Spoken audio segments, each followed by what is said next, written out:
Okay, seriously, what is going on with YouTube? What's happening to this platform?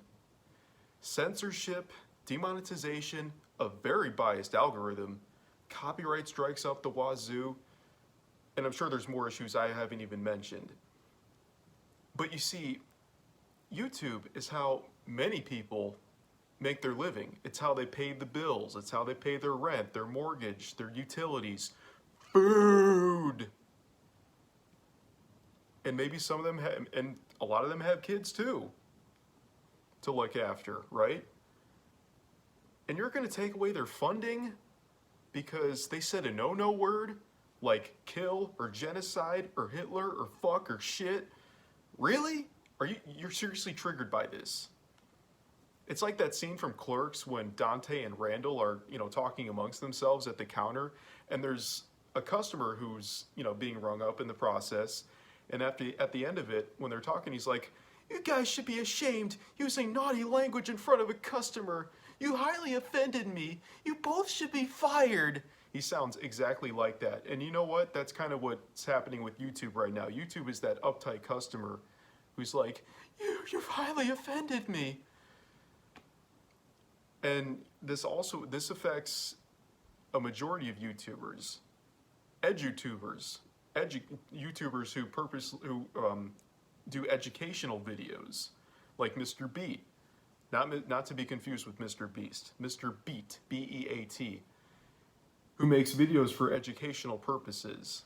And yes, he does cross into some territories that are very controversial, like anti-Semitism, for instance, or Israel-Palestine and stuff like that, vaccines. And they have to appeal to YouTube because their videos got age restricted, demonetized, or in some cases even removed entirely. And they had to take time out of their day for, to appeal all this kind of stuff and go through this lengthy, very lengthy process. Travel vloggers like Harold Balder, who's more commonly known as Geraldo, he'll make videos of him going to like different countries and different like shops or markets or something like that, whether it's Sri Lanka or Greece or Mexico, wherever it might be in the world. And oftentimes there's music playing in the background, and he's like, "Oh, I gotta mute this demonetization." So he has to mute like parts of the video that he's doing because he can get hit with demonetization or something like that because there's music playing in the background. Because, yeah, he has total control over that. He has control over, what sounds are heard in his videos.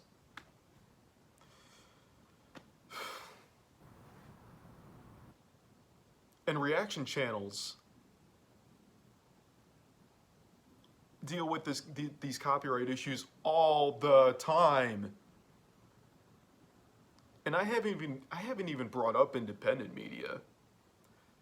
When my man Kyle Kolinsky, who by the way just reached 1 million subscribers, so he's been stuck at like 970 for the longest time, but he finally made it. He'll react to like Real Time with Bill Maher or like news clips, and he'll get copyright striked up the wazoo by whatever it is, whatever conglomerate it is, Disney, NBC, CBS, ABC.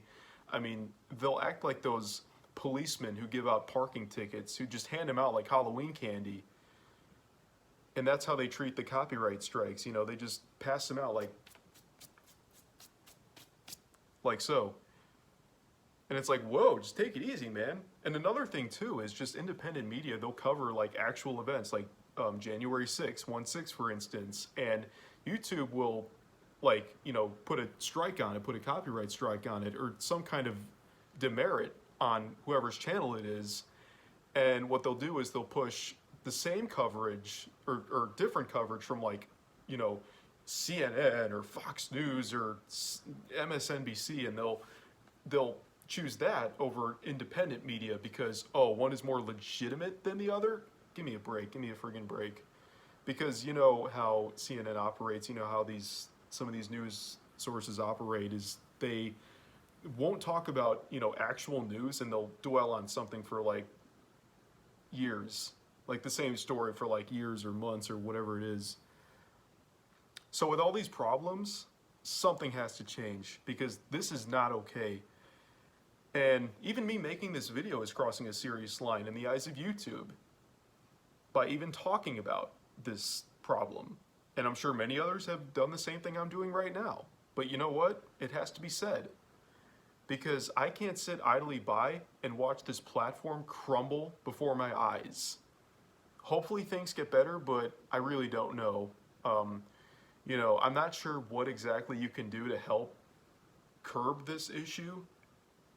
I would say eliminate it, but let's be honest, you can't really eliminate anything in the world today. But at least curb it. At least try to like really keep it on the down low. Because do I agree that there needs to be restrictions with things? Yes, absolutely. But the problem with YouTube is they over restrict, they over regulate to the point where it's like, you know, Russian government style censorship. So, you know, I don't know, this video might get removed, it might get some kind of strike, because again, it's really crossing a serious line in the eyes of YouTube, but like I said, it has to be said because this is a problem that has been on my mind for like many months now. It's been going on for years, but it's really just, you know, because channels I'll watch, like I just mentioned, you know, they'll get hit with these issues on their channels and they really don't need to be there because, hey, they're just, you know, reporting, they're just doing their jobs. You know, this is their 9 to 5. This is how they make money. So, I mean, it pains me, as it should pain everyone, that these people, like, you know, are not making as much money as they should because of these over restrictions. So hopefully we see a change of some kind. You know, I really want to be optimistic, but it's not easy.